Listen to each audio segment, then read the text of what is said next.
دا هم د معاشري انتهایي خطرناکه خبره ده چې په دې دور کې خلک په خلکو باندې ډېر زیات احسانات جتلاوی. څوک چې د چا سره په کومو موقع کې څه احسان وکړي نو نیکان نه نیکان او ښه نه ښه خلک که څه زمانې پټم وساتي، خو چې کله د هغه سړي سره څه مخالفت راشي یا څه مسله راشي نو بیا به هر چاته دا قصه کوي چې پلانکي موقع کې مې داسې کړي، پلانکي کې مې داسې کړي او دا مې ورله ورکړي او دا مې ورله ورکړي. د یو پوه حکیم انسان نه تپوس وکړی شو چې د بخیل نه بیکاره کس شته چې شوم سړی چاله اړوسه ورکوي نه؟ هغو فرمیل هغه سخاوتي چې خپل سخاوت په خلکو باندې اثباتي د هغه بخیل نه ډېر بیکاره دی چې بخل کوي خو په چا باندې اثباتل نه کوي. دا هم د اسلام یو طرز او یو انداز دی چې احسان فراموشي به نه کې، د احسان د خلکو به یاد ساتي او د هغې مطابق به ښه سلوک هم کې او بدله به هم ورکې. پیغمبر علیه السلام له به چې چا تحفه ورکړه په بدله کې به پیغمبر علیه السلام هم تحفه ورکوله. او پیغمبر علیه السلام سره یو کافر مطعم ابن عدی ډیر زیات احسانات په ابتدا د اسلام کې کړو.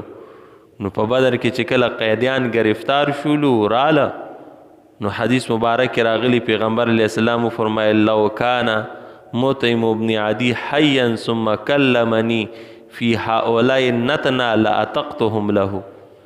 کچیرته دا مطعم ابن عدی ژوندی وی او د دې مردارانو په باره کې ما څه خبره کړې او مشرکان کافران یادول ځکه دین نجس او ناپاکه نو د هغه د خاطره به مې دا ټول رها کړی وی او دا به مې آزاد کړی وی.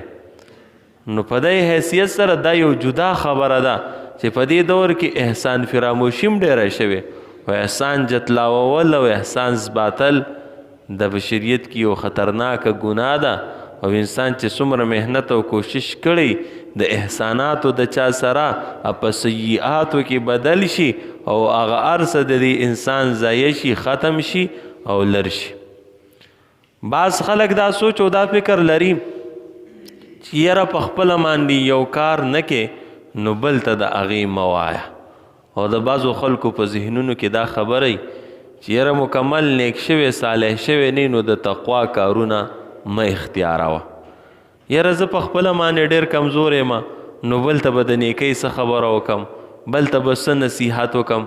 یاره زه خو شریعت ته برابر نه یم نو ذکر و اذکار به څه وکم، مدرسې ته به څه لاړ شم، سبق به څه ویمه، بزرګ سره به څه کښېنم او تبلیغ کې به وخت څه ولګوم. یاره کارونه مې لا ټیک نه دي، د شریعت موافق نه دي، نو حج له به څه لاړ شم. حسن بصري رحمت الله علیه ته چا دا قسمه خبره وکړله چې پلانکې سړی دا خبره کوي چې زه چونکې خپله نیک نه یم نو بل ته د نیکۍ تلقین نشم کولی. حسن بصري رحمت الله علیه فرمایل شیطان په ده باندې غالب شوی دی. که یو انسان په دې سوچ کې پروت دی چې زه 100% بزرګ شم او نیک شم بیا به خلکو ته د نیکۍ خبره شروع کوم نو په معاشره کې به د نیکۍ خبره اړو څوک ونه کړی شي. نو خیر دی کمی کوتاهی چې دي د هغې د لر کولو کوشش کوه، خو قول یعنی د نیکۍ خبره کول دا د اسلام خپله یو شعبه ده، عمل د اسلام خپله یو شعبه ده. قول کې ډیر اثر علی چې عمل ورپسې شاتی، خو چې صرف قول ایم نو د نیکۍ یو کار دی نو دغه هم پرېښودل نه دي په کار.